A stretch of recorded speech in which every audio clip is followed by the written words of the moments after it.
À ce moment-là, le fonds décide aussi en parallèle d'acheter des usines de porcelaine. À l'époque, Guy Degraine, c'était que de l'inox. Et effectivement, Degraine, dans la génération de nos parents, tout le monde connaît.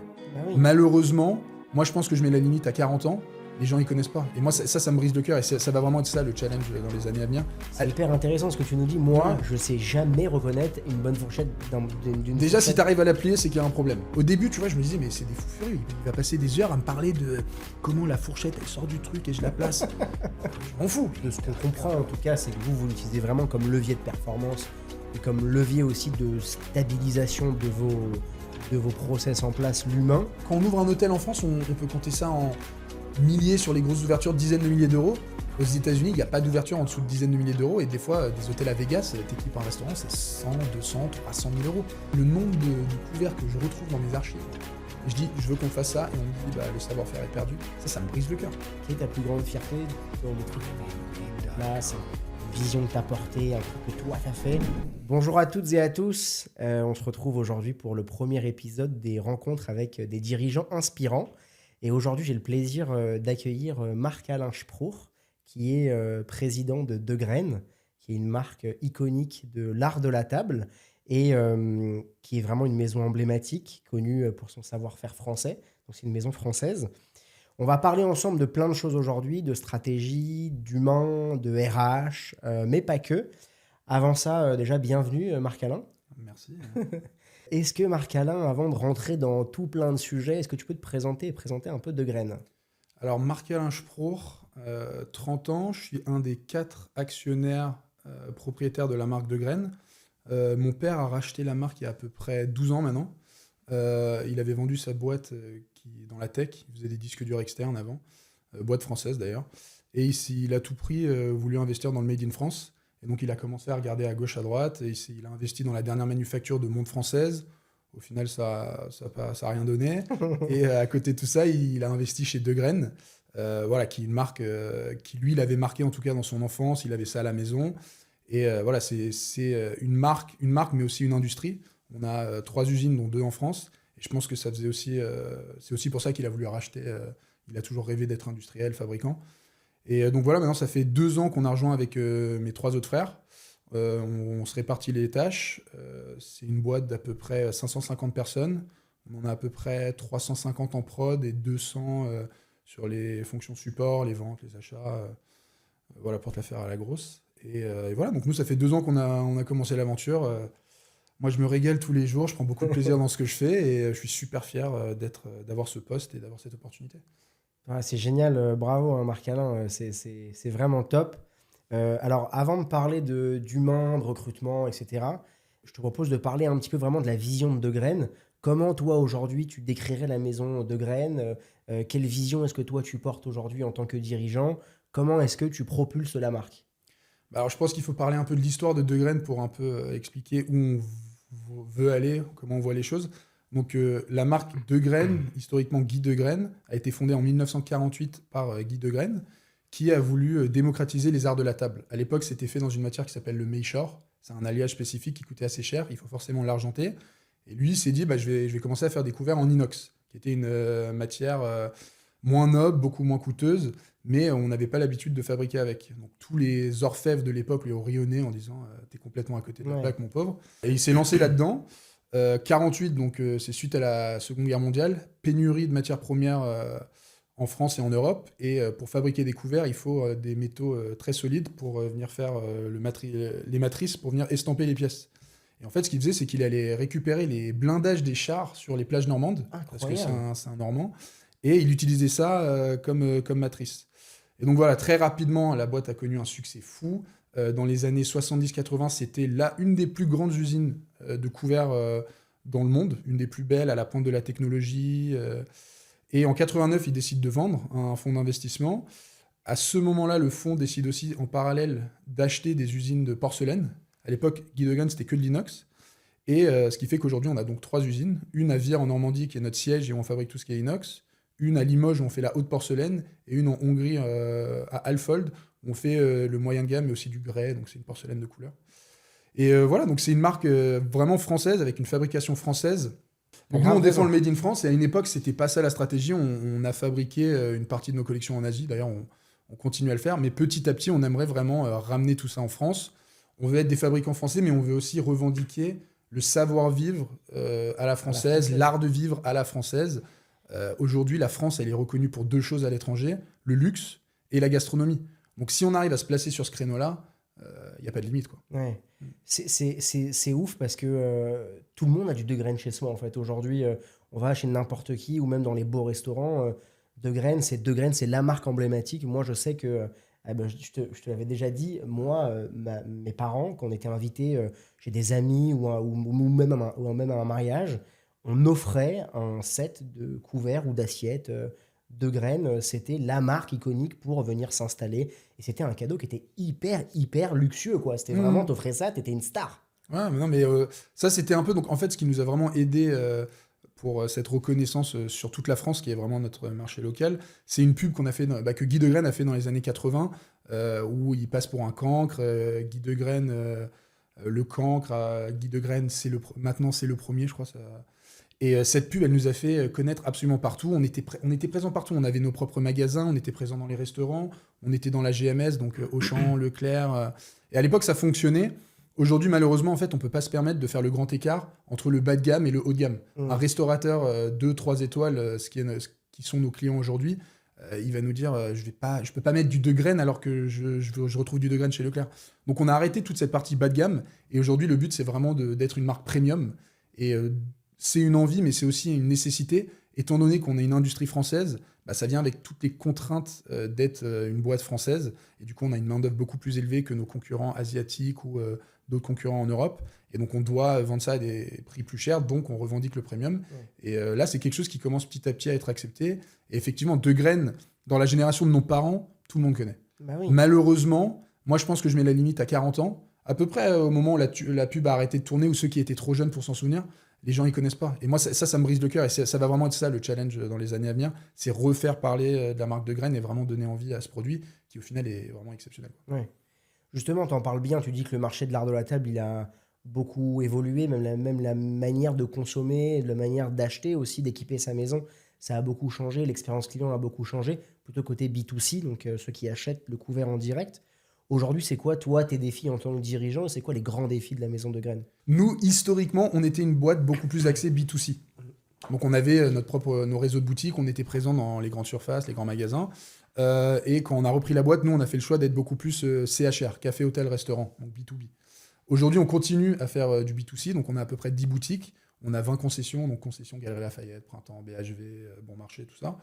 Et donc, on essaye de faire des produits qui sont adaptés aux deux, sachant que la demande, c'est vraiment, c'est pas du tout la même chose. Un restaurateur, il veut pas la même chose que toi, chez toi. Et donc, on essaye de donner envie aux produits avec des recherches de texture, des recherches de décor, des associations. Notre force, c'est qu'on est un des seuls en France, voire dans le monde, à avoir 2 savoir-faire. Un savoir-faire dans l'inox et un savoir-faire dans la porcelaine. Ce qui fait qu'en fait, je peux faire des produits où il y a des clins d'œil. Tu reconnais l'un dans l'autre. Et ça fait qu'on peut faire des associations que les autres ne peuvent pas forcément faire. Et je pense que c'est ça notre force. Et après, voilà, le challenge, ça va être comment je vais parler de la marque. Donc, on est en train d'investir sur l'image de marque, on est en train d'investir sur les réseaux sociaux, on est en train de refaire tout notre site de e-commerce. Il y a tellement de trucs à faire. Donc, franchement... ouais, c'est très large. Ouais, c'est ça. Et sur la partie, parce que tu disais que tu avais 10 points de vente aujourd'hui, 10 boutiques aujourd'hui, et un site, une partie e-commerce, c'est quoi la répartition? C'est quoi l'expérience? Est-ce qu'ils achètent la même chose? C'est quoi les différents comportements que vous observez à la fois en digital, mais aussi en physique? Dans un magasin, tu as la possibilité de pousser plus ou moins un produit, le mettre en vitrine, le mettre en avant, faire une mise en scène. Et donc, dans ce cas-là, on va s'apercevoir que dans certains cas, quand on pousse un produit, on arrive à le vendre beaucoup plus facilement et ça va se retrouver direct dans les chiffres en fin de mois. Le site de e-commerce, tu as beau mettre une image. La problématique, c'est qu'aujourd'hui, un mec qui arrive sur notre site de e-commerce, il a une idée en tête. Donc, la plupart du temps, on ne va pas réussir à l'inciter, sauf en vente complémentaire. C'est-à-dire, tu arrives pour acheter notre salam, qui est notre TR iconique. Vas-y, je vais essayer de te faire acheter 2 petites tasses, tu vois, ou des petites soucoupes, ou n'importe quoi, des petites cuillères à café. Ça, on a la possibilité de le faire sur le e-commerce, mais le e-commerce, tu t'arrives moins à pousser le client à faire un achat. Alors qu'en boutique, on contrôle plus ou moins les tendances. Ok, hyper intéressant. Et tu dis que la marque, elle est française et que vous revendiquez le Made in France. Aujourd'hui, on le sait, il y a beaucoup d'impôts, de taxes qui sont même des processus très lourds sur ton marché. Comment tu fais toi aujourd'hui pour continuer de le faire valoir ce Made in France et en même temps de répondre à des besoins plutôt financiers, plutôt économiques? Comment vous le faites, à la fois financièrement parlant, de dire bah, je continue de faire du Made in France à un prix qui est quand même accessible, même si bah, vous vous positionnez plutôt sur un marché haut de gamme, mais en même temps à continuer de pouvoir le proposer même de manière accessible. Ça, c'est une question qu'on est constamment en train de se poser. Là, les derniers problèmes de taxes étaient en rapport avec les États-Unis, qui sont un gros marché pour nous. Aujourd'hui, on va dire que sur le marché, la France, c'est notre forteresse, c'est notre marché historique, c'est notre marché local. On a un gros chiffre d'affaires, mais aujourd'hui, on parie énormément sur l'export. Donc ça, c'est des marchés qui sont nouveaux pour nous. Et à l'export, contrairement en France, le Made in France, c'est vraiment un facteur de vente. C'est vraiment quelque chose que les gens recherchent. Ah ouais. Une fois de plus, je te parlais de voilà, la France, c'est le luxe, c'est la gastronomie. Et donc ça, on arrive à le revendiquer. La porcelaine de Limoges, c'est quand même quelque chose de très reconnu. Tout le monde connaît la porcelaine de Limoges comme étant une des plus belles porcelaines du monde. Donc on joue à fond ces cartes-là. On revendique à fond le Made in France. On est sur des produits plus haut de gamme, de meilleure qualité. On est très connu pour notre qualité de polissage. On a des couverts qui sont polis, nickel, tu peux te voir dedans. Donc voilà, c'est toujours, on essaye d'avoir un fil conducteur très clair, c'est du Made in France premium, avec des prix accessibles. Moi, j'ai envie que quand quelqu'un achète un produit de graines, ils se disent, je suis trop content d'avoir acheté ce produit-là, mais j'ai pas non plus cassé la tirelire, quoi. J'ai payé ça le prix que ça vaut. Donc c'est un questionnement constant, et ça change tous les jours, quoi. La taxe de Trump, on l'a pas vu arriver. Et ça a changé de semaine en semaine en semaine. Et au final, ça n'a pas un si gros impact sur la taxe, quoi. Ouais. Ok. Et tu parles beaucoup d'innovation, de transformation, où on sent qu'il y a quand même un modèle iconique qui est bien installé. De Graines, ça semble hyper iconique. Tu vas chez De Graines, tu as les références un petit peu historiques, la théière, le set de couverts, etc. Comment est-ce que toi, aujourd'hui, toi, en tant que dirigeant, tu portes et tu insuffles cette dynamique d'innovation, de transformation, tout en restant un petit peu fidèle à tes premiers amours? Bah, déjà, on a deux savoir-faire qui sont complètement à l'opposé l'un de l'autre. On a l'inox, qui est notre savoir-faire historique. Ça, un jour, tu viendras à l'usine avec plaisir. On a un site de 45 000 mètres carrés. C'était une des plus grandes usines à l'époque. On a encore des machines qui datent de l'époque. On est constamment en train de rétrofiter. On fait un peu de maintenance dessus. Mais on a des vieux savoir-faire. Et à côté de ça, tu as la porcelaine. C'est magique, la porcelaine. Tu prends de la poudre, tu mélanges ça avec de l'eau. Il y a plusieurs process, tu le travailles et d'un coup tu vas foutre ça au four, ça va diminuer de la même façon, ça n'a rien à voir. Et donc on est innover dans des technos aussi anciennes et qu'on maîtrise déjà énormément, c'est compliqué. Après, d'un point de vue techno, on est en train d'investir énormément dans nos usines pour avoir des process qui sont plus économiques d'un point de vue énergie, d'un point de vue matière, d'un point de vue main-d'œuvre. On est un peu dans l'automatisation aussi. Après, voilà, aujourd'hui, un couvert, il passe à peu près entre 12 à 15 mains, tu vois, en fonction de la complexité. Ça reste quand même quelque chose de très manuel. Et tu auras toujours de l'humain, et c'est ça qui fait la beauté du produit. Sur la porcelaine, c'est à peu près la même chose. Et après, si on veut parler d'innovation, on essaye d'innover au niveau des designs, de la fonctionnalité. Ouais, ça, c'est quelque chose qui est très recherché dans le CHR, le B2B, café, hôtel, restaurant. Ils veulent des trucs empilables, ils veulent des trucs qui sont solides, mais qui sont légers. Et donc, on essaye de trouver des solutions. Et l'innovation aussi, c'est, on va dire, l'amélioration continue des process. Donc, c'est comment est-ce que je vais gratter 2 secondes sur le polissage. Et, tu vois, et rien que ça, à l'échelle où on fabrique des couverts, bah, c'est une économie énorme à la fin de l'année. Ouais. Et c'est incroyable. Et c'est des challenges exceptionnels. Et j'ai des équipes... moi, j'ai des anciens comme j'ai des jeunes dans la boîte au niveau de l'usine, mais même dans la direction. Et c'est des trucs qu'ils maîtrisent et ils peuvent se pencher sur un sujet tout con comme ça pendant des jours. Et au final, ça a un impact énorme. Et ça, c'est incroyable, quoi. C'est vraiment ouf. Toi, aujourd'hui, que ce soit sur la partie innovation ou sur la maîtrise et l'amélioration déjà existant de ce que tu as chez toi déjà, c'est quoi tes grands chantiers en ce moment, à la fois sur la partie manufacture, production, mais aussi peut-être culture c'est quoi les grands chantiers de De Graines en ce moment? Bah, donc, à l'époque, je te disais, De Graines, son goal ultime, c'était de démocratiser les arts de la table. Et donc, il a créé une ligne de production pour ceux qui étaient capacitaires et qui étaient capables de sortir des millions de pièces à l'année. Ça, à l'époque, ça avait du sens.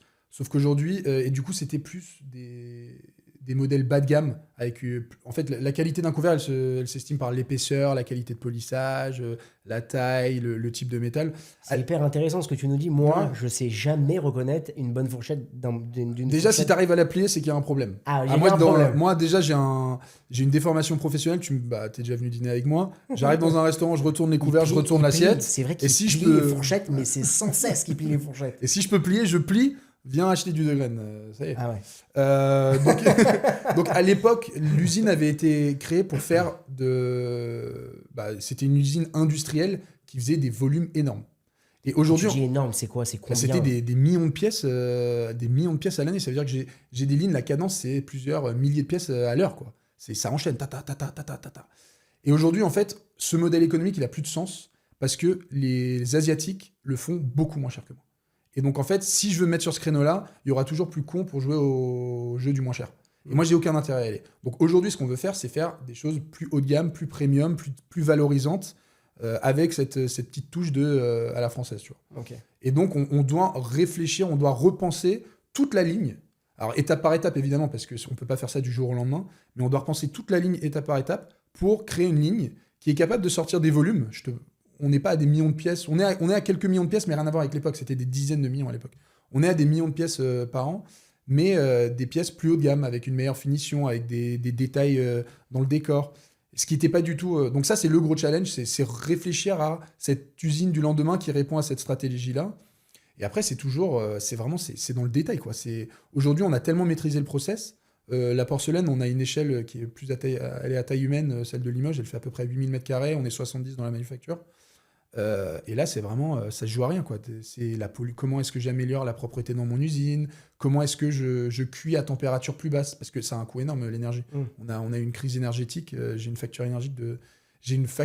une facture énergétique de plusieurs millions d'euros de plus que quelques mois auparavant parce que ils n'ont pas protégé les industriels. C'est incroyable. Ouais, donc ça, vous, l'impact, il est direct. Toi, tu l'impact, il est...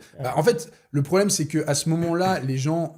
On a quand même des clients. On est quand même dans un business sain. Les clients, on entretient une super bonne relation avec les clients. On est quand même dans un job pour du kiff, du plaisir. Et donc, du coup, on a des relations amicales. Et évidemment, ils étaient tous au courant de la crise énergétique. Donc, quand on leur a annoncé une petite augmentation des prix, évidemment qu'ils comprenaient. Par contre, je ne pouvais pas leur mettre tout l'impact de cette augmentation de l'énergie. Donc, ça a énormément bouffé sur ma marge. Et on a plein de voisins dans la région normande, ou même à Limoges, qui ont été obligés de fermer suite à ça. Malheureusement, ouais. Et donc voilà, c'est toujours des petits trucs, des détails, et c'est passionnant, c'est ça qui est vraiment fou. Au début, tu vois, je me disais, mais c'est des fous furieux, il va passer des heures à me parler de comment la fourchette, elle sort du truc et je la place. Je m'en fous. Et ben en fait, non, c'est super important, et on est à ce niveau de détail, et c'est ça la beauté du produit. Oui, parce qu'en fait, vous faites beaucoup de volume, donc forcément, un geste, un truc, ça peut tout de suite avoir un impact, c'est instantané. Alors justement, avant de passer plutôt sur la partie client et puis relation avec vos partenaires, comment est-ce que toi, dans cette transformation de production, tu arrives à engager tes collaborateurs et qui te suivent dans cette démarche d'amélioration continue en gardant l'historique? Parce qu'il faut être quand même vachement engagé dans le projet à la française.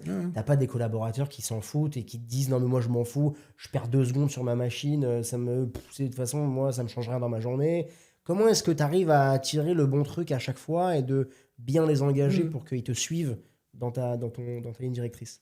La beauté de Degrenne, que ça soit d'ailleurs avec les clients ou avec les collaborateurs, du codir jusqu'à la production, c'est que tout le monde est très très attaché à cette marque, tu vois. Les clients, ils ont grandi avec, ils ont eu ça chez eux, ils connaissent la pub. Et chez nous, c'est des gens... moi, j'ai des gens dans l'usine, ils ont fait toute leur carrière chez nous. Ils ont leurs femmes, ils ont leurs fils, ils ont leurs cousins. Il y a des familles entières chez Degrenne. Et du coup, j'ai des gens qui sont extrêmement attachés à la marque. Et quand mon père a racheté, la famille, en tout cas, n'était pas très impliquée jusqu'à la sortie du Covid, où en fait, on s'est aperçu qu'on était passé à côté d'énormément de deals, qu'on n'était pas loin d'y passer. Et donc, mon père s'est intéressé à ça. Moi, je suis arrivé 1 an et demi après avec mes frères. Et du coup, déjà, c'est rassurant de se dire, on a un investisseur qui croit énormément dans ce projet parce qu'il met quand même ses 4 fils dans la boîte. Et donc, voilà, il voit qu'il y a du potentiel. Lui, il y croit. Il a mis tous les moyens. Il a énormément investi, que ce soit au niveau financier ou même personnel. Du coup, ça rassure. Et après, au début, il y avait pas mal de gens qui étaient réticents au changement. Tu vois, quand tu as des gens qui sont depuis plusieurs décennies, j'ai des gens qui ont 30, 40 ans d'ancienneté, tu vois, qui ont commencé à 16 ans à l'époque. quand tu as 40 ans d'ancienneté et que tu as tes habitudes et qu'on vient tout chambouler, bousculer du jour au lendemain, ça fait un peu peur. Mais après, si tu vas en usine, que tu discutes avec eux, qu'ils comprennent le message, qu'ils voient l'implication, après, ils sont tous chauds, quoi. Donc, ils sont limite plus... ils sont force de proposition. Moi, j'adore me balader dans l'usine. Je passe mes semaines en Normandie. Je me fais arrêter à toutes les machines. Ah ouais, j'ai fait ça, j'ai fait ci. Ah, ça, faudrait regarder. Ah, tu vois, ça, on a acheté cette machine-là, c'est pas top parce que... Et moi, peu à peu, j'apprends. Mais surtout, je vois à quel point ils sont impliqués. Et des fois, on essaye de débloquer des trucs rapidement. Ça motive. Moi, je dis souvent, on a apporté plus de changements sur les 18 derniers mois que sur les 18 dernières années avec mes frères. Et au début, ça peut être compliqué et je peux le comprendre. Moi, j'aime bien ma petite zone de confort et tout. Mais c'est un message positif. C'est la première année où on est profitable depuis 20 ans. Donc, c'est quand même on fait quelque chose qui fonctionne. Et voilà, j'ai des gens extrêmement attachés et ils sont limite, ils en demandent plus. Ils en demandent plus. Donc, c'est vraiment incroyable. Ouais, c'est trop stylé, bravo hein, de ce que tu as réussi à construire avec tes frères, c'est vraiment génial. Merci. Non, vraiment, c'est dingue. Alors, pour la partie production, on a un bon panorama en tout cas de comment vous êtes organisé et puis à quel point est-ce que la production, ça a du sens pour vous parce qu'en fait, c'est votre métier. Et de l'autre côté, bah, forcément, il y a le côté commercial où, bah, comme tu dis, il y a besoin de profitabilité, d'avoir des bons chiffres, d'être en croissance. Aujourd'hui, est-ce que tu peux nous parler un petit peu de la dimension commerciale et ou partenariat que toi tu as, que tu portes avec De Graine? Alors aujourd'hui, on a un directeur commercial qui a fêté ses 10 ans assez récemment. D'ailleurs, salut Benjamin, si tu regardes ça. Benjamin est super motivé, il connaît la boîte et le marché mieux que n'importe qui. Il gère autant les équipes locales, donc sur le marché français, que les équipes export. Alors dans l'export, on ne compte pas les US parce que les US, c'est une filiale complètement à part. Et c'est d'ailleurs un de mes frères qui s'appelle Benjamin aussi. Benjamin, si tu nous regardes. Mais moi aussi, je m'appelle Benjamin. Trois Benjamin. Bah, voilà, elle est belle. Et du coup, en fait, on a apporté pas mal de changements pour être aligné avec la stratégie. Donc typiquement, historiquement, on bossait via la distribution. Donc j'allais vendre mes produits à un distributeur qui, lui, ensuite, allait démarcher les restaurants, les cafés, les hôtels en direct et aller leur vendre des couverts, de la porcelaine, des verres, donc des produits qu'on fait, mais aussi des produits sanitaires, des produits hôteliers. Et donc, en fait, c'était, voilà, tu viens, t'achètes tout ça, bah, prends-moi un peu de couvert. Et on s'est rendu compte assez vite qu'en fait, soit on n'avait pas des bons partenaires, soit qu'ils poussaient pas forcément notre produit ou pas comme nous, on aurait voulu. Et donc, à peu près il y a 6 mois, on a décidé de passer sur de la vente en direct. Donc maintenant, mon équipe commerciale en France, je te parle vraiment du marché français parce que j'ai 7-8 commerciaux en France, ils vont démarcher les cafés, les hôtels, les restaurants de leur région en direct. Ils viennent avec le catalogue, la voiture remplie d'échantillons. Regarde ça, regarde ça, regarde ça. Et déjà, c'est plus en phase avec la stratégie parce que ça donne cet aspect plus premium à la marque. Nos commerciaux sont formés pour valoriser nos produits beaucoup plus que l'été ceux des distributeurs. Ouais, c'est quoi, voilà, c'est ça, c'est un peu ma question que j'avais. C'est quoi qui vous allait pas avec soit la présentation ou même la méthode de distribution avec les distributeurs? C'est quoi qui vous... La distribution, la problématique, c'est qu'on avait... Et nous, on n'en voulait pas, mais on n'avait pas d'exclusivité avec eux. Donc, ils présentaient du De Graine comme ils présentaient plein d'autres marques. Ouais. Et la plupart des distributeurs ont commencé avec des marques de fabricants. Et petit à petit, quand ils sont arrivés à une échelle assez importante, bah, ils ont fait leur propre marque. Et en fait, eux, ils ont tout intérêt à pousser leur propre marque. Et donc, à un moment... Alors, c'est pas le cas pour tout le monde, mais à un moment, De Graine, c'était un peu à faire, voilà, tiens, viens voir, tu veux du De Graine, viens voir du De Graine, ah, mais tiens, regarde mon produit, il est mieux, il est moins cher. Et donc, à un moment, c'était juste un mix qui fonctionnait pas. Donc, on s'est dit, il y a à peu près 6 mois, qu'on allait passer sur de la vente en direct. J'ai mes commerciaux qui font du porte-à-porte. Bonjour, voici du De Graine, j'ai de la porcelaine de Limoges, j'ai des produits fabriqués en Normandie. On se focus vraiment sur les 4-5 étoiles, en hôtel, sur le gastro, sur les restos un peu bistrot, tu vois, haut de gamme. Le marché parisien, c'est un énorme potentiel. Et donc, en France, on fait ça. À l'étranger, on n'a pas assez de commerciaux, donc on continue à bosser avec la distribution. Et là-bas, étant donné qu'on est quasiment le dernier fabricant de couverts et d'art de la table inox made in France, la porcelaine, on a plein d'amis à Limoges et un peu partout en France. Bah ça aide, tu vois. Ils peuvent pas vendre. Si tu veux du made in France, bah c'est De Graine ou rien, quoi. Ouais, je vois. Grosso modo. Et donc ça, on a des partenaires. Ça prend du temps, tu crées les relations, mais ça fonctionne. Et après, aux États-Unis, donc Benjamin, mon petit frère, lui, il gère notre filiale qui s'appelle DNA, De Graine North America, qui, lui, il a 10 commerciaux qui font de la vente en direct. Et là-bas, va comprendre, les gens, ils adorent De Graine.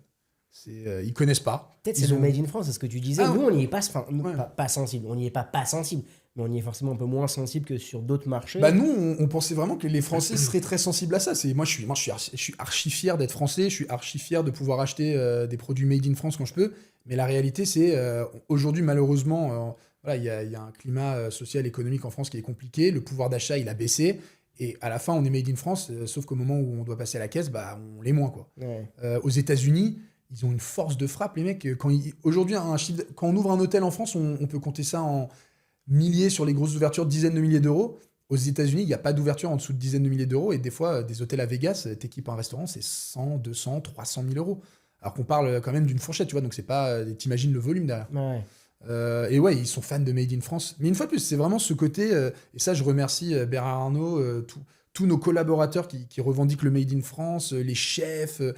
La France, les c'est un marques pays. iconiques, Bernard Arnault, Ouais. Pinot, tous ces gars-là qui font que du Made in France. Ouais, c'est ça. Enfin, beaucoup de Made in France en tout cas. Et Mais non, mais même, il y a ça, il y a le luxe, mais il y a aussi, tu vois, le savoir-vivre à la française, c'est quelque chose qui vend du rêve, tu vois. On est le pays, Paris, c'est la ville la plus visitée du monde, c'est pour une raison. Moi, je passe sur les quais de Seine, tu vois, Paris, c'est beau, il y a nulle part ailleurs. Et ça aide dans le Made in France, ça vend du rêve. Et les produits Made in France, ça vend du rêve. Et donc, tu as ce côté luxe et tu as ce côté gastro. On est connu pour avoir les meilleurs restos du monde. Alors, malheureusement, aujourd'hui, le Japon a plus d'étoiles que nous, mais j'espère que ça reviendra un jour. Mais voilà, tu vois, ça vend du rêve, la France, et nous, on essaie voilà, de vendre du rêve avec nos produits, et du coup, en poussant le Made in France. C'est dingue qu'aux États-Unis, ils soient plus friands du Made in France que nous. C'est dingue. Bah, ils ont vraiment un gros pouvoir d'achat et ils peuvent se le permettre. Ils n'ont pas de fabricants locaux. Moi, j'aurais très peur le jour où il y a du Made in America, parce que ça, ils adorent. Et là, ça sera pas la même typologie de produit, tu vois. Donc, si tu veux acheter du Made in France, tu achèteras du Made in France. Tu basculeras pas forcément sur du Made in America. Mais eux, ils sont très patriotiques. Et donc, à un moment, tu vois, s'ils pouvaient, l'industrie est un peu plus calme là-bas. Il y a plus beaucoup de fabricants. Donc, ils achètent à l'export. Made in China, Made in Asia, Made in Vietnam. Ça vend pas du rêve. Made in France, ça fait plaisir, tu vois, surtout sur ces genres de produits-là. Made in Italy, on avait peur à un moment, mais c'est moins valorisant, tu vois. Ils sont moins connus, même si c'est le pays qui sont aussi connus un peu pour le luxe et pour la bouffe. Et pour la bouffe, ouais, Ouais, c'est ça. mais j'allais te dire. c'est moins à notre niveau. Va comprendre pourquoi. C'est aussi pour ça qu'on est content d'être français, tu vois. Ouais. On arrive à valoriser nos produits beaucoup plus que n'importe quelle autre marque européenne. Je reviens du Portugal, j'y étais hier. Il y a des super belles manufactures, il y a des super belles usines. Mais eux, ils concurrencent directement les Asiates. Ouais. Alors, ils sont un peu plus chers, forcément. De toute façon, ils peuvent pas au niveau des prix, ils peuvent pas. Mais ils n'arrivent pas à valoriser leurs produits comme C'est nous. vraiment impossible de concurrencer les Asiatiques, c'est impossible. Mais en fait, malheureusement, la France a fait des démarches pour protéger les salariés, pour protéger pour des raisons écologiques. Et ils ont raison de le faire. Et moi, je les remercie parce que comme ça, j'ai des enfants, des petits-enfants qui pourront jouer dans la forêt, tout ça. Mais derrière ça, nous, ça nous met dans une situation où forcément, bah, on paye notre main-d'œuvre plus cher, on paye notre matière première plus cher, on paye notre énergie plus cher, on paye. Quand je fais un investissement, je paye plus cher parce qu'il doit être sécurité. C'est très bien, mais laisse pas rentrer des produits d'un pays où ils respectent absolument pas ces règles. C'est ridicule. Moi, je peux pas concurrencer. Donc non, ils payent pas leur main-d'œuvre. Leurs machines, elles n'ont pas les mêmes réglementations que les nôtres, donc il n'y a aucune sécurité. Le mec, il peut passer sa main dans la presse, il n'y a rien qui lui en empêchera. Ils recyclent pas l'eau, leur matière première leur coûte beaucoup moins cher parce qu'elle ne répond pas aux mêmes réglementations. À tous les niveaux, ils sont avantagés. Et donc non, tu peux pas concurrencer. Même en France, la France, c'est sûrement le pays avec le plus de réglementation en Europe. Après, voilà, les Européens, ils font comme ils peuvent. Ouais, c'est ça. Pour la France, pour la France, tu dis que toi, c'est impossible. Et je reviens un petit peu sur un truc hyper intéressant, c'est le style de vie à la française. Alors toi, dans quelle mesure est-ce que, enfin, on peut se dire, on achète des couverts, même si c'est un peu utopique, je vais pas vivre comme un Français, je suis à Vegas ou je suis dans un département américain, peu importe, je vais manger avec des couverts même français. Comment est-ce que tu penses réussir à valoriser un petit peu ce style de vie à la française avec ces couverts? Je trouve que le storytelling, il est dingue en fait. Non, mais en fait, t'essayes de. À un moment, c'était la grosse question de comment est-ce que je revendique le Made in France sans forcément foutre des liserés bleu, blanc, rouge, un coq, une fleur de lys, tu vois, des trucs un peu trop faciles, des raccourcis un peu bancals. Et en fait, tu t'aperçois qu'il y a plein de trucs qui sont très français, mais nous, on s'en aperçoit même pas. Et donc, je prends typiquement derrière toi, regarde les moulures au mur. Ça, c'est ça, c'est associé à la France, tu vois. C'est les Haussmanniens, c'est l'architecture française. Nous, un produit qui cartonne aux États-Unis, par exemple, parce qu'il fait très français, c'est les assiettes et les couverts festonnés, tu vois, avec des petits arrondis comme ça fait un peu le style rococo. ils aiment bien. Alors, et en France, tu les vends ces assiettes? Tu les vends bien ces Je les assiettes? vends bien, mais moins. Tu vois, moins, Ouais. c'est moins un produit qui. Parce que pour nous, c'est acquis, tu vois. Je m'en fous que ça fasse français. Là-bas, c'est oh my god, it's French, it's amazing. Tout ça. Ils adorent. C'est dingue. Ils kiffent. Ils sont demandeurs de ça. Donc après, voilà, il y a des produits qui répondent plus à une typologie américaine. Il y a des produits qui répondent plus aux besoins du marché français. Nous, ce qu'on essaye de faire, c'est faire des produits français, mais intemporels. Moi, j'ai pas envie de refaire mes lignes tous les ans, être un truc un peu trendy. Comme une marque de mode, tu vois. Quand je commence une nouvelle ligne de couvert, j'ai des investissements énormes pour créer cette ligne de couvert parce que je vais faire une collection très profonde. Je vais faire tête de ménagère pour le dessert, pour le poisson, pour l'huile, les huîtres, le petit couteau à beurre. Donc j'ai à peu près 12 à 15 articles. Donc c'est beaucoup d'investissement pour sortir. Et donc en fait, j'ai envie de pouvoir rentabiliser cet investissement. Et donc en fait, il ne faut pas que je puisse changer de collection dans 5-6 ans. Il faut que j'ai des collections intemporelles. Mon best-seller, c'est mon best-seller depuis 48, quoi. Il n'a jamais bougé. Il a jamais bougé. Il a jamais bougé. Pour les 70 ans de De Graine, qui était à peu près il y a un peu moins de 10 ans, on a ressorti le premier couvert qui était dessiné par Monsieur Guy De Graine, qui s'appelait le Normandie. Ça devait être une collection éphémère. On a repris le même dessin. Aujourd'hui, c'est un de nos best-sellers. On l'a rentré dans les collections permanentes. Et il est magnifique, ce couvert. Il est magnifique. Il est intemporel. Mais il fait très français, tu vois. Il y a une petite touche art déco sur celui-là. L'art déco, on attribue ça à la France. Le côté rococo, tu sais, on a eu toutes ces belles périodes. Enfin, on a un patrimoine historique, culturel énorme que les autres n'ont pas. Le seul qui me fait un peu peur, c'est l'Italie, mais c'est sur d'autres trucs. Et c'est peut-être moins visuel, moins sophistiqué. J'en sais rien, mais... C'est vrai, t'as raison. Putain, c'est dingue, c'est ouf. Je me suis pas dit, tu vois, en venant ici, je me suis pas dit De Graine s'appuie vraiment sur l'histoire culturelle de la France pour développer ses lignes de produits. Je me suis dit, il y a des trucs un peu tendance, les best-sellers qui se font, la fourchette striée, le verre un peu... ceux que j'ai à la maison, c'est les verres ronds comme ça, avec un peu, pas des trous, mais ils sont un peu pas cabossés, mais bon... je me suis pas rock. dit que... Hein Collection rock, ça. Et je me suis... Mais ça, tu vois, ça, c'est plus un produit trendy. Ça, c'est clairement un produit qui a été développé pour le B2C. On l'a fait à un moment, cette collection, elle commence à dater, et je sais pas ce qu'elle donnera, tu vois, mais je pense qu'à peu à peu, les ventes, elles commencent à baisser. Mais il faut aussi savoir, typiquement sur l'inox, sur les couverts. Un couvert, en tout cas les couverts De Graine, tu peux les garder toute ta vie. Et moi, quand on a racheté De Graine, donc forcément, on avait déjà pas mal de Graine à la maison, mais on a voulu réactualiser tout ça. On a acheté une collection qui s'appelle le XY, qui est une de nos collections les plus clivantes. Elle est très design. C'est un super modèle, ils se vendent super bien. Moi, ça fait 10 ans que je l'ai sur ma table. Je peux plus me le voir, ce couvert. Je le vomis, ce couvert. Il est très beau. Pourquoi Parce qu'en fait, il a une présence trop importante sur la table. Je le vois, je le reconnais. Il est noir en plus. J'ai un PVD noir. Il est magnifique. Les gens l'adorent. Ça reste un de nos best-sellers. Et je le recommande. Mais chez toi, tu veux un couvert que tu peux garder toute ta vie. Et il faut quelque chose, en fait, qui peut avoir sa présence sur la table quand tu as envie de le mettre en valeur. Mais aussi quand tu fais un petit plat de pâtes à la maison. T'as pas envie d'avoir ce truc dans la gueule qui te regarde, Ah, c'est vrai que c'est hyper imposant, ouais. Non, il est pas imposant, mais moi j'ai une formation de designer, donc j'ai une sensibilité à ça. Tu vois, je regarde tout, là j'ai analysé la pièce, j'ai vu quelques petits Ça trucs. va, c'est beau, ouais, les petites bougies, ça va. Sympathique, les bougies, ouais, sympathique. Ils n'ont jamais été allumées, mais sympathique. mais voilà, tu vois, donc c'est toujours un juste milieu. On essaye d'être un design discret, intemporel et français, avec une petite touche de français. C'est vraiment ça qu'on vise, et c'est ça qui marche. Incroyable. Merci Marc-Alain, vraiment pour toutes ces réflexions. Je trouve ça ouf que vous ayez réfléchi à tout ça, et que toi, avec tes frères aussi, puis même avec ton père, que vous y réfléchissiez et que vous portiez aussi le patrimoine culturel français, que vous développiez aussi à l'international. Je trouve ça ouf. Alors, comment vous êtes répartis aujourd'hui en France et à l'international ou même en Europe? Comment c'est organisé? Je veux dire, au niveau du business, comment c'est fait? Comment c'est structuré? C'est un peu plus compliqué que ça parce que vu qu'on a une grosse usine, en fait, à un moment, De Graine a investi dans des machines pour faire de la plâtrerie. Et à un moment, il n'était pas capacitaire sur ces machines, donc il s'est dit, pour les amortir et pour occuper mes gars, il faut que j'amène d'autres business. Et donc, il a développé toute une partie de sous-traitance industrielle. Donc, je fabrique des trucs qui n'ont rien à voir avec mes savoir-faire historiques parce que c'est utilisé sur les mêmes technos. Donc, je fais par exemple des pare-chaleurs pour tracteurs, je fais des pieds pour des bacs à lait, je fais les casques des pompiers qui défilent le 14 juillet. C'est vrai, ça c'est De Graine, ça? Ça, c'est De Graine. Et attends, c'est vrai que De Graine avait fait aussi la coupe pour les JO. La torche olympique. La torche olympique, c'est ça? La torche olympique était fabriquée dingue, chez De Graine. Ça, c'est une fierté. Les gens chez nous étaient très, très contents. C'était un projet qui a duré à peu près 2 ans du début à la fin. Incroyable. Elle a été faite en partenariat donc, avec ArcelorMittal et avec Mathieu Lehanner, un designer que j'adore. Et donc oui, voilà, tu vois, on a fabriqué tout ça. Et donc on a un gros chiffre d'affaires qui est basé sur cette sous-traitance industrielle en marque blanche, on va dire. Aujourd'hui, on fait 65 millions de chiffre d'affaires.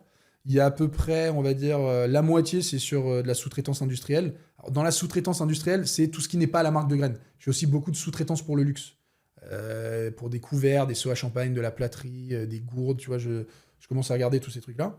Et après, à la marque de graines, sur l'autre moitié, on va dire que c'est à peu près un tiers retail, 2 tiers CHR à la grosse. Hein. Et après, sur le CHR, on divise ça en deux. Export France. Ok. Et en plus, non, alors on est plus sur l'export maintenant parce que je dois rentrer les États-Unis dans l'export. Et les États-Unis, c'est the sky is the limit, quoi. Ça, c'est incroyable. Mon frère, il fait du super bon boulot. Il a augmenté les équipes commerciales. On y va, on fait les gros salons, on pousse le truc et ça plaît. C'est un produit qui plaît, quoi. Et ils consomment comme en France, je veux dire, les clients de graines B2B, pour parler que du B2B, ils consomment comme en France où ils consomment 1000 fois plus, ils réactualisent tout le temps. Déjà, en fait, si tu réfléchis, un hôtel en France, en moyenne, c'est quelques dizaines de chambres. Aux États-Unis, c'est plusieurs centaines de chambres. Donc, les commandes sont pas pareilles. C'est ce que je te disais tout à l'heure. On parle de commandes à 10 000 € face à des commandes à 100 000 € aux US. Sur les produits, il y a des produits, on s'y retrouve. Mon best-seller, c'est ma collection Blois, il n'y a rien de plus classique comme couvert. C'est une forme baguette avec une ligne centrale, arête centrale, il n'y a rien à refaire. Par contre, les US, tu vois, ils sont plus à la recherche d'un produit lourd. Eux, ils ont toujours associé la qualité au poids. Tu vois, un produit lourd et imposant. Et donc, on développe des fois des produits un peu plus lourds pour les US, des trucs un peu plus solides.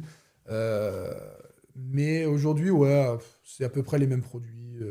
Ça varie sur 2-3 petits trucs, mais il n'y a rien de fou. Rien de fou, ok. Ouais, donc je te disais, peut-être maintenant l'idée c'est qu'on parle un petit peu de la partie humaine, RH, mais plus largement, que ce soit sur vos compétences, les compétences que toi tu as, les formations que toi tu dispenses pour tes collaborateurs et ceux à venir, mais aussi les défis auxquels tu fais face, à la fois pour conserver et fidéliser tes collaborateurs, mais aussi pour aller en chercher de nouveaux. Aujourd'hui, comment est-ce que tu es organisé au niveau RH? Comment tu es structuré? Et à quoi tu fais face quotidiennement? Alors, historiquement, notre siège social, il était à Paris. Ça avait des avantages parce que dans la direction, les cadres supérieurs, j'arrivais à trouver du monde un peu plus facilement. Le bassin parisien, il est sans limite. La problématique en face, c'est que je me faisais souvent piocher mes gars par des boîtes de luxe. À un moment, c'était vraiment un tremplin de graines. Moi, c'est très drôle, je bosse avec des marques de luxe et combien de fois j'ai retrouvé des anciens collaborateurs. Ah, t'es là, toi, maintenant. Et ça, et aussi, le gros problème, c'est que le cœur du métier, c'est l'usine. Moi, j'insiste vraiment là-dessus. Nous, on est des industriels. Il y a rien qui se fait sans fabrication. On est des fabricants. C'est vraiment ça, le core business. Et donc, on a tout rapatrié à Vire. Et donc, maintenant, à part un de nos directeurs, notre directeur marketing, Olivier, que je salue, qui est basé à Paris, mais qui est très souvent à Vire, tout le reste de ma direction, sauf voilà, le directeur commercial, mais lui, il doit être sur la route. Et ma directrice retail, parce qu'elle aussi, elle doit être sur la route. Tous les autres sont basés à Vire. Okay. Et donc, ça, c'est bien parce que voilà, j'ai tout le monde sur le même plateau. Pour te dire, moi, j'essaye d'y aller quasiment toutes les semaines, sauf quand je suis en déplacement. J'ai pris un appart sur place et je passe mon temps là-bas. Alors ça, c'est un avantage, c'est que j'ai tout le monde à Vire, ils sont au cœur de l'action. J'ai une question, il y a la compta à 100 mètres. J'ai un problème avec la prod, je descends en bas, elle est là. L'équipe design, elle a des questions, on y va. La problématique, voilà, c'est que en Normandie, je suis à 45 minutes de Caen, tu vois. Et donc, c'est compliqué des fois de trouver des gens avec un background solide, avec des études supérieures, qui peuvent répondre aux besoins que j'ai sur un cadre dirigeant ou pour venir. Donc ça, des fois, on galère un peu à trouver. Et après, l'autre problématique, et ça, je l'ai retrouvé chez plein d'autres collaborateurs, concurrents français, mais c'est pas vraiment des concurrents parce que je pense qu'il faut se serrer les coudes entre fabricants français, c'est en production. On galère énormément à trouver du monde en production. C'est des métiers pas faciles, c'est des métiers avec des vrais savoir-faire qui prennent du temps à apprendre. Tu es dans une usine. Et ça, on a du mal à trouver. Et surtout, quand on trouve, on a du mal à les garder. Parce que à l'époque, toute la production, elle faisait toute sa carrière chez De Graines. Et en fait, je suis en train d'arriver sur la fin des anciens qui ont fait toute leur carrière chez De Graines. Les mecs, c'est des bibles, quoi. Ils connaissent tout. Ils viennent, ils savent exactement. Ah, la machine, elle fait ça, bam, c'est bon, ça remarche, tu vois. Et donc, déjà, faut qu'on respecte la transmission du savoir-faire. Et ça, c'est quelque chose qu'on a longuement négligé chez De Graines, où il n'y avait pas cette notion de toi, tu pars, j'anticipe, dans 3 ans, tu pars à la retraite, je commence à mettre quelqu'un en doublon avec toi pour la transmission du savoir-faire. Après, il faut que je trouve le gars qui est prêt à faire qui veut transmettre son savoir, mais celui aussi qui est prêt à absorber le savoir. Et les profils des jeunes, et même nous, tu vois, on a la bougeotte. C'est pas les mêmes profils, les gens d'il y a 40 ans et les gens aujourd'hui. On veut voyager, on veut bouger, on veut... et donc, les gens, ils voient pas plus loin que 5 ans. Et donc, voilà, moi, j'ai des savoir-faire, ça prend des fois 2, 3 ans à faire une transmission, et t'arriveras jamais à tout transmettre. Tu sais, t'as des choses qui s'apprennent sur le terrain. Et donc, c'est comment est-ce qu'on fait pour trouver des gars, comment est-ce qu'on fait pour les garder. Et ça, c'est vraiment un gros sujet, quoi. Ouais, c'est la clé de tout. Ouais. Parce que sans ça, forcément, tu peux avoir tout de suite des petits soucis de production ou comme tu dis, hein, si la production, c'est le sujet principal chez toi, justement, qu'est-ce que tu valorises à la fois quand tu les recrutes, mais aussi pour les garder, qu'est-ce que tu valorises, quel message tu leur fais passer? Bah nous, on essaye. Déjà, moi, j'ai énormément de respect pour tous les gens qui bossent dans notre usine, par leur savoir-faire, par leur attitude. C'est des gens que je respecte énormément et moi, j'adore échanger avec eux. Je trouve ça passionnant, tu vois, ce métier vas-y. Et c'est des gens passionnés, c'est ça qui est ouf. Ouais, je vais bouger ce petit truc-là, ça va m'améliorer ma productivité de 2 secondes. La cuillère, elle va sortir un peu mieux polie. Plein de petits trucs. Donc, j'ai beaucoup de respect pour ces gens-là et j'essaie de le valoriser un maximum et de leur montrer à quel point, voilà, ces trucs-là sont clés. Après, on essaye de les rendre... on parlait du fait que les jeunes, aujourd'hui, ils aiment bien, ils ont la bougeotte, ils veulent pas rester. À l'époque, je pouvais avoir une personne qui faisait toute sa carrière au même poste. Aujourd'hui, ça n'existe plus. Donc, j'ai besoin que les gens puissent aller d'un truc à un autre. Et donc, qu'ils soient... c'est quoi le mot Mobile? Non, putain, c'est quand ils savent faire plusieurs trucs en même temps. Polyvalent. Polyvalent. J'ai besoin que les gens soient polyvalents. J'étais un peu prof de français avant. Non, mais la polyvalence, c'est clé dans une usine comme la nôtre. Ouais. Tu vois, ils vont passer 3 ans à la fourchette, puis ils vont passer aux cuillères, puis au couteau. Et après, vas-y, pourquoi tu passerais pas en plâtrerie? Et au bout de 10 ans, les mecs, ils ont un savoir-faire, une expérience qu'ils trouveront nulle part ailleurs. Ouais, je vois. Enfin, c'est ouf. Et de ce qu'on comprend en tout cas, c'est que vous l'utilisez vraiment comme levier de performance et comme levier aussi de stabilisation de vos process en place, l'humain. Et côté recrutement, comment c'est organisé? Quelle dynamique est-ce que toi tu veux porter pour De Graine dans le recrutement? Est-ce que tu veux prendre des jeunes, des moins jeunes? Est-ce que tu imagines peut-être faire des formations, dispenser des formations sur des jeunes parce que dans ton bassin d'emploi, tu y es un petit peu forcé? C'est quoi les réflexions qui te passent par la tête? Moi, j'aimerais bien, je pense, un mélange d'anciens avec des jeunes, les anciens qui forment les jeunes et qui leur apprennent... Donc ça, c'est le monde idéal. Ouais, c'est ça, le savoir. Des fois, on a des anciens qui veulent pas transmettre le savoir-faire. Pourquoi?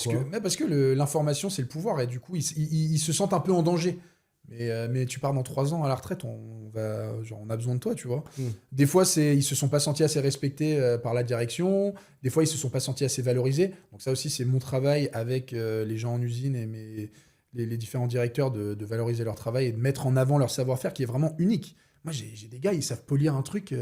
C'est naturel chez eux. Typiquement, dans la porcelaine, pour émailler les assiettes, tu as un mouvement spécifique que même la machine n'arrive pas à répliquer. C'est quoi émailler? Émailler, donc en gros, quand tu as une pièce de porcelaine, tu la sors, tu fais une première cuisson, ça devient du biscuit. Et en gros, tu te retrouves avec une genre de pâte un peu durcie, blanche, mais elle n'est pas brillante. L'émail, c'est quand tu viens tremper ça dans un bain liquide. Et en fait, c'est ça qui va donner cet aspect brillant. C'est du verre, en fait. C'est du verre liquide que je vais revenir cuire et qui va venir complètement couper la porosité dans mon assiette et la rendre brillante et super solide. Et donc, en fait, quand tu l'émailles, tu dois la mettre dans un bain d'émail où il y a certains modèles, on arrive à faire ça automatiquement avec des machines, mais les pièces plus compliquées, c'est un coup de main. Et moi, j'ai déjà essayé, je me suis déjà amusé à essayer de le faire. C'était la cata. C'est impossible. C'est impossible. Et ce qui est fou, c'est que même la dame qui émaille chez nous, elle serait incapable de t'expliquer comment elle le fait. C'est naturel chez elle. Et donc, c'est un truc, c'est à force de venir tous les jours, de faire ça pendant 2, 3, 4, 5 ans. Elle a vraiment poncé le truc, elle a fait 100 000 fois. Ouais, c'est ça. Du coup, maintenant, comme tu dis, elle est incapable, c'est naturel. C'est ça. Donc, nous, on essaye de valoriser les savoirs, on essaye de valoriser les savoirs. Et après, voilà, tu parlais de formation. Moi, j'adorerais avoir une école d'orfèvrerie, une école... Nous, on est très connus pour notre finition de polissage. On a un polymiroir qui défie toute concurrence. C'est quoi polymiroir? Polymiroir, c'est la finition de nos couverts. Tous les couverts de graines, alors tu as plusieurs finitions, mais la plus connue et la plus standard, c'est le polymiroir. C'est vraiment ce côté brillant de l'inox. C'est sûr, c'est le truc, c'est le couvert en inox et toi, tu appliques quelque chose dessus. Non, je viens frotter la matière avec différents grains et petit à petit, je viens rendre le truc comme un miroir en fait. Et tu peux te voir, dans la plupart de nos couverts, tu peux te voir et surtout, on a un polymiroir qui tient très longtemps dans le temps. C'est vraiment, c'est physique, c'est pas un truc chimique ou quoi que ce soit, c'est vraiment physique. ça passe dans des carousels de polissage. Après, il y a des mecs qui font des reprises manuelles. Et nous, à un moment, on a un vrai savoir-faire dans le polissage et on a beaucoup de polisseurs et on aimerait bien former les gens au polissage parce qu'il n'y a personne qui polit comme nous parce qu'il n'y a personne qui a intérêt à polir comme nous. Tu vois, à part des orfèvres ou des joailliers ou des mecs dans la montre, dans l'horlogerie, qui a besoin de polir la carrosserie, ils en ont pas besoin, tu vois, ils vont repeindre dessus. Et donc se dire, c'est des métiers qui meurent, comment je fais pour les transmettre? Moi, je peux pas te parler, le nombre de couverts que je retrouve dans mes archives, et je dis, je veux qu'on fasse ça, et on me dit, le savoir-faire est perdu. Ça me brise le cœur. Ça me brise le cœur. Ça arrive souvent, ça? C'est arrivé 2-3 fois depuis que je suis arrivé chez De Graine. Le couvert est beau, tu veux le faire, tu peux pas le faire. Ouais, le couvert est donc nous, on argente une partie de nos couverts. Donc, tu as le polymiroir, où c'est un truc physique, et après, sur ce polymiroir, tu peux venir appliquer une fine couche d'argent, et donc on appelle ça du métal argenté. Et après, sur cet argent, je peux aussi faire ça avec de la dorure, de mettre de l'or véritable sur un couvert. Et à l'époque, on arrivait à faire un truc qui s'appelait de la dorure sélective. Donc, je recouvrais pas le couvert entièrement d'or, je le couvrais que partiellement. Et je pouvais créer des jolis décors comme des moulures, tu vois, Et j'ai retrouvé un modèle où on avait de la dorure sélective. J'ai dit, je veux qu'on le refasse, et on m'a dit, le savoir-faire, on l'a plus, tu vois. Mais c'est dire que la machine, a priori, tu l'as. Non, juste... ouais, c'est ça. T'as plus le gars qui sait porter c'est ça, j'ai projet, plus quoi. donc je peux mettre un gars à plein temps là-dessus, et c'est qu'une question de temps. À un moment, on a des gens expérimentés qui aiment ça. À un moment, je vais y arriver. Mais normalement, du jour au lendemain, en tout cas, j'y arriverai pas, parce que le savoir-faire est perdu. Ouais, c'est pas comme un autre de tes couverts que tu as fait il y a 3 ans. Celui-là, tu le maîtrises parfaitement. Ah oui. Tu veux le faire, tu le fais demain, tu le lances. Ouais, c'est ça. Tu relances une ligne de production là-dessus, Ouais. et ça, c'est bien. Quand on a des trous dans le calendrier des sorties, ce qu'on fait, c'est qu'on va aller chercher dans les archives. On va regarder, on va trouver un cover. Celui-là, il est sympa. On va aller voir si dans les archives des outils, on a encore ces outils. Si on a les outils, la semaine d'après, on peut sortir le couvert, quoi. Mais on parle plus du tout de recrutement, là. Donc, Ouais, c'est ça. Alors, sur la partie RH, il y a quand même un vrai sujet aujourd'hui, parce que j'imagine qu'ils gèrent beaucoup de sujets. C'est-à-dire que vous devez avoir une équipe RH qui est très dense. Est-ce que tu peux nous parler un petit peu de ton équipe RH et de ce qu'elle fait au quotidien? Alors, moi, aujourd'hui, dans mon équipe RH, j'ai 6 personnes. J'ai mon DRH et il a 5 personnes qui l'assistent dans ses rôles. Chacun a un rôle très défini et ils vont l'assister. Aujourd'hui, le service RH, il y a énormément de sujets. Un peu comme tout chez De Graine. Moi, quand je suis arrivé, ma première impression, c'était oula. Alors là, comment on va faire? Parce que c'était vraiment spécial, tu vois, il y a des trucs... Il y avait quoi? Non, mais je sais pas, il y a des trucs qui, même moi qui ai une formation de designer, je suis pas financier, je travaille pas dans l'économie et tout, je me suis dit, mais c'est quoi ce bordel? Comment on va faire? Et en fait, petit à petit, soit tu peux voir le verre à moitié vide, soit tu peux le voir à moitié plein. Et en fait, à un moment, j'ai eu un changement de mindset, et je me suis dit, mais en fait, on est à un niveau où on arrive à être rentable, et c'est le bordel. Donc imagine quand ça sera pas le bordel, où on peut arriver. Où on peut aller, c'est quoi le potentiel, c'est quoi. ça. Et donc, en fait, c'est ce que j'essaye de dire aux différents directeurs. Alain, qui vient de nous rejoindre, là, il y a un peu moins d'un mois. Si tu me regardes, Alain, je te salue.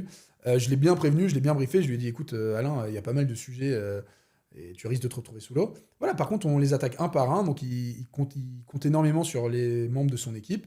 Chacun a un rôle très défini. Tu as une personne au recrutement, tu as une personne sur la paye, tu as une personne qui est plus sur l'admin, une personne qui s'occupe plus du retail. Et donc voilà, et là, Alain, il commence à découvrir tout ça, mais je pense qu'on a une équipe solide, on a une équipe qui est là depuis longtemps. L'équipe RH a quand même pas mal d'ancienneté. Et ça, c'est un... Une fois de plus, tu vois, on parlait de savoir-faire, il y a un vrai savoir-faire dans les métiers de RH, comprendre l'entreprise. Le RH, c'est très spécifique à l'entreprise. Et moi aussi, une erreur que j'ai fait quand je suis arrivé en tant que président, c'est que je donnais pas assez d'importance au RH. Mais en fait, on se rend très vite compte que l'humain, c'est tout dans l'entreprise et les ressources humaines, c'est ça, quoi. C'est vraiment les ressources humaines, donner de l'importance à ça.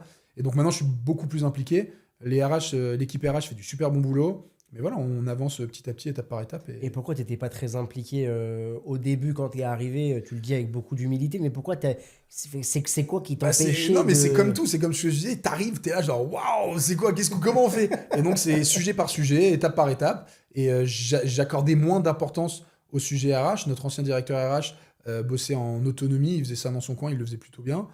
Donc je le laissais faire. Mais à un moment, je me suis aperçu qu'il y a des trucs qui n'étaient pas en phase avec ma stratégie. On me remontait des informations qui me plaisaient qui me plaisaient pas dans le sens de, tu vois, qui allaient pas dans le sens de la stratégie. Et donc je me suis dit, bon, ça va pas, je vais commencer à m'y intéresser. Après, voilà, je peux pas tout faire. Et c'est ce que j'ai dit à tous les membres de mon CODIR. Moi, je suis très jeune, j'ai très peu d'expérience, et donc je compte énormément sur leur expérience et sur leur savoir pour me guider. Moi, je donne le fil conducteur. Voilà, j'en parle avec mes frères, j'en parle avec mon père qui nous aide encore aujourd'hui sur la stratégie long terme. Et après, j'en parle avec eux. Et après, c'est un échange. Comment on fait? C'est quoi la meilleure solution? Des fois, on est d'accord, des fois, on n'est pas d'accord. Mais voilà, c'est step by step. Et l'équipe RH, voilà, il y a beaucoup de changements. Bah, typiquement, Layan, ça fait à peu près 6 mois maintenant qu'on est avec vous. Tout de suite, donc Caroline, qui s'occupe des ressources chez nous, était super content du résultat. Ça lui a vachement facilité son job. Et on a surtout pu avoir beaucoup plus de candidats pour des jobs. Avant, on pouvait passer des semaines, des mois sans personne, quoi. Ouais. Alors justement, tu parles du recrutement. C'est vrai que c'est souvent le point d'entrée en fait de l'appréciation d'un service RH. Comment, avant la Yann, bah, effectivement, on travaille ensemble depuis un peu moins d'1 an et vraiment avec Degraine, ça se passe hyper bien. C'était quoi, toi, ton rapport au recrutement avant? C'était quoi ton constat plutôt du recrutement avant que Degraine s'équipe de la Yann? Et qu'est-ce qui t'a poussé à te dire, OK, il faut qu'on investisse dans un outil, un vrai logiciel de recrutement qui va structurer un petit peu notre méthodologie? Avant, comme un peu partout, et d'ailleurs, on continue à le faire dans certains cas chez Degraine, on faisait les trucs à l'ancienne. C'est-à-dire que j'avais un tableau Excel avec le nom de poste, à peu près, si on arrivait à l'anticiper, dans combien de temps il me le fallait, et une fiche descriptive de ce que je recherchais. Et après, voilà, on utilisait le réseau du DRH ou de Caroline, le réseau local. On se connaît quand même pas mal avec les industries de la région. Ouais, c'est ça. Et donc, on faisait un peu, on cherchait à gauche, à droite, on mettait une annonce de temps en temps. Des fois, ça passait sur LinkedIn, des fois non. C'était un peu tout et n'importe quoi. Et donc, à un moment, je me suis aperçu que des fois, ça traînait trop sur des postes clés, sur des postes qui étaient à risque, typiquement dans la passation de savoir-faire, et qu'on ne pouvait pas se permettre de perdre ce temps qui était précieux au final. Et donc, du coup, on en a discuté. Moi, ça m'a paru comme une évidence. Tu m'as montré la démonstration. Ouais, tu m'as fait une démonstration, tu m'as montré l'interface. C'est super intuitif, ça se comprend tout de suite. C'est quand même plus agréable qu'un Excel, tu vois, qui est jamais mis à jour. Là, j'ai tout en live. Je peux aller me connecter en toute discrétion sans que personne aille voir. Je peux regarder. Caroline, elle gère plus ou moins ce qu'on met dessus. Après, elle filtre quand même une première fois. Mais moi, je trouve que la solution, elle est vachement adaptée. Et franchement, le résultat, c'est vu du jour au lendemain. Et je dis pas ça pour te faire plaisir. Oui, c'est vrai, c'est pas rémunéré. Hein. Le podcast, je vais pas donner 1 euro. Mais du jour au lendemain, tu vois, sur certains postes où ça faisait des semaines qu'on avait eu 0 candidature, du jour au lendemain, on a eu 2, 3, 4. Et assez rapidement, on a pu embaucher, quoi. Et avant de prendre ça, est-ce que c'était un sujet de tension de dire, comme tout dirigeant ou même tout directeur opérationnel, de dire j'ai des besoins, j'ai des offres d'emploi qui sont en souffrance, ça fait 2, 3 semaines, 1 mois, 2 mois que je veux recruter et que j'ai pas de candidat, ou même quand j'en ai, ça le fait jamais, etc. Toi, dans quelle mesure est-ce que ça générait chez toi des tensions en tant que dirigeant de dire c'est dommage, j'ai des postes qui sont ouverts, mais j'ai pas les bons candidats, et du coup, ça me freine dans quelque chose, soit dans ma croissance, soit dans la maintenabilité d'un truc, soit dans la transmission. C'était quoi ton rapport à ça, quoi? Le point le plus sensible, c'était justement dans la transmission. Là, tu as quand même une deadline. C'est-à-dire, le mec va partir à la retraite on essaie d'anticiper à peu près à 2 ans en production, et sur les fonctions support, on se donne quelques mois, tu vois. Et des fois, voilà, en fait, on n'avait pas de recrutement, et le mec était parti, pas de transmission. Et en fait, tout le monde va perdre un temps fou à essayer d'expliquer des choses qu'ils ne maîtrisent pas. Et donc ça, c'était problématique. En fait, je te dis ça parce que nous, on le voit beaucoup et on a la chance d'échanger, comme toi, avec de plus en plus de présidents, de CEO, de dirigeants de boîtes qui n'avaient pas avant un pied en fait, dans la partie RH et qui disaient bon, ça a l'air de fonctionner, les gars, ils sont plutôt contents, ils savent pas trop ce qui se passe côté RH. Et de plus en plus, en fait, ils montent au créneau parce que naît un peu chez eux, alors pas partout, mais un sentiment un peu de frustration. De dire, c'est dommage, on a un cadre de vie exceptionnel, on offre des avantages de dingue, on est meilleur que n'importe qui, mais on n'a pas les ressources pour venir soit produire, soit vendre, soit imaginer, soit concevoir, soit peu importe. Et donc, beaucoup de ce constat chez les dirigeants nous contactent parce qu'ils ont un peu de frustration, en fait. Positive ou négative, mais ils ont un peu de frustration. Ils se disent, putain, j'ai pas les bons gars, c'est chiant, je peux pas avancer comme je veux. Donc, je te parlais de cette deadline. Quand tu as passé la deadline, et ça va te coûter très cher en temps, en fait, parce que tu vas passer beaucoup plus de temps à transmettre le savoir-faire. Et après, pour moi, la deuxième problématique, c'est qu'à un moment, si la personne est partie et que j'ai un besoin de la remplacer, à un moment, je vais peut-être, dans la frustration, et c'est déjà arrivé, embaucher quelqu'un dont je suis pas convaincu. Je suis pas serein, tu vois. Et au final, il n'y a rien de pire que se retrouver avec quelqu'un ou avec qui ça va pas fitter. Ouais. Et en fait, tu as fait un mauvais recrutement parce que tu l'as fait dans l'urgence, parce que tu l'as fait par nécessité. Et donc, l'idée, c'est vraiment, nous, on essaie un maximum d'anticiper, on essaie un maximum d'utiliser des instruments comme Lion pour vraiment à fond trouver, tu vois, répondre à notre demande. Et en fait, ça apaise les tensions, il y a moins de frustration. Et aujourd'hui, à l'époque, tu avais un tableau RH qui était communiqué, on va dire, tous les ans entre un directeur et le service RH. Mais après, ça passait un peu à la trappe, tu vois, c'était un peu oublié. Il n'y avait pas de suivi. Là, aujourd'hui, mon directeur, il peut directement aller sur l'interface Lion et il dit, bon, bah ok, ça c'est en cours, ça c'est en cours. Et rien que là, tu vois, il voit que ça avance petit à petit. Ouais. Ah bah j'ai eu 24 candidats. Il est plus impliqué, quoi. Ils sont plus impliqués, ouais. Ouais, il est plus Donc à impliqué. tous les niveaux, tout le monde est plus impliqué dans les RH. Ça enlève de la frustration et surtout ça rassure quoi, de voir qu'on a mis les moyens derrière pour recruter. Ouais, et puis tu parles aussi typiquement du tableau avant Lion qui était transmis d'année en année, machin, entre les parties. Ils n'étaient pas impliqués en fait dans le recrutement, ils ne savaient pas où il en était. Le manager ou le directeur était chez lui, sur sa boîte mail, et quand on lui envoyait des profils, c'est bien, et quand on lui envoyait pas de profil, peut-être qu'il se posait la question, qu'est-ce qu'elles foutent les RH, quoi. C'est ça. Ouais, bah en fait, ouais, déjà maintenant, en fait, à partir du moment où c'est mis sur Lion, c'est mis sur Lion, quoi. Donc tu peux pas il y a plus de doute. À l'époque, il y avait toujours Putain, ça fait quand même 3 semaines que j'ai demandé pour remplacer ce poste-là. J'ai toujours pas de nouvelles. Est-ce qu'ils ont réellement communiqué Diffusé. dessus? Est-ce qu'ils Ouais. l'ont vraiment diffusé, tu vois? Ouais, je vois. Maintenant, au moins, c'est clair. Et donc ça rassure un peu, ça enlève un peu de frustration sur quelques directeurs qui pouvaient nous reprocher de pas être assez réactifs dans l'embauche. Et après, voilà, il y a plus d'implication. Typiquement, la plupart des directeurs vont aller une fois par semaine, une fois par mois, en fonction de la demande, aller sur Lion et se dire, ah bah tu vois, là j'ai reçu 24 candidats, celle-là n'a pas été validée par le RH, mais au final, tu vois, ça pourrait peut-être fitter plus que ça. Et du coup, il y a un plus de travail qui sont faits, ils sont plus impliqués, et forcément, après, ils trouvent aussi un peu plus... si tu as plus de candidats, si tu as plus de quantité, Ouais. à un moment, tu auras forcément plus de qualité. Ouais, Quand c'est tu sûr. as une seule personne, quand tu n'as qu'une seule option, bah, tu n'as qu'une seule option. Quand tu as 20 options, bah, à un moment, il y a forcément... Ouais. tu as forcément plus de possibilités et plus d'opportunités. Ouais, t'as raison. Non, mais complètement. Et sur justement, tu parlais tout à l'heure de comment Lion vous a aidé à mieux structurer, et notamment sur la partie flux de candidature, où on vous a permis, avec un travail magnifique que fait l'équipe Tech et Produit, que je salue aussi, à obtenir plus de candidatures. Mais selon toi, pourquoi tu n'en avais pas avant? Ou pourquoi tu en avais moins? Pourquoi, enfin, je veux dire, ok, avec Lion, tes offres d'emploi, elles sont diffusées à plus d'endroits qu'auparavant. Mais avant, pourquoi tu n'avais pas de candidats? Non, mais en gros, ce que je veux dire, c'est que tu dis que Lion, on vous a aidé, évidemment, oui, parce que Ah, nous on va multidiffuser ouais, c'est partout. ça. Bah, moi, je pense que ça venait vraiment d'un manque de visibilité, tu vois. Si je vais que poster sur LinkedIn, bah, je suis que sur LinkedIn, alors qu'avec toi, j'ai l'option d'être sur plein de choses différentes. Et au final, LinkedIn, c'est adapté pour certains postes, alors que Indeed, c'est adapté pour d'autres. En fonction des postes, tu as des outils qui sont plus adaptés. Et là, c'est tout d'un coup, quoi.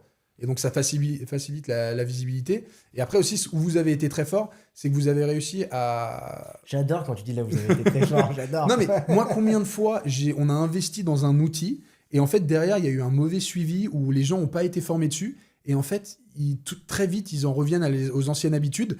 J'ai payé un truc, plusieurs milliers d'euros pour pouvoir l'utiliser, dizaines de milliers d'euros, j'en sais rien, pour pouvoir l'utiliser, mais j'ai pas été formé dessus, je sais pas m'en servir. Bah, du coup, bah, je repasse sur Excel. Donc, voilà, vous avez été aussi fort pour impliquer les équipes dans la formation et qu'ils se sentent concernés, qu'ils sentent qu'il y a un suivi.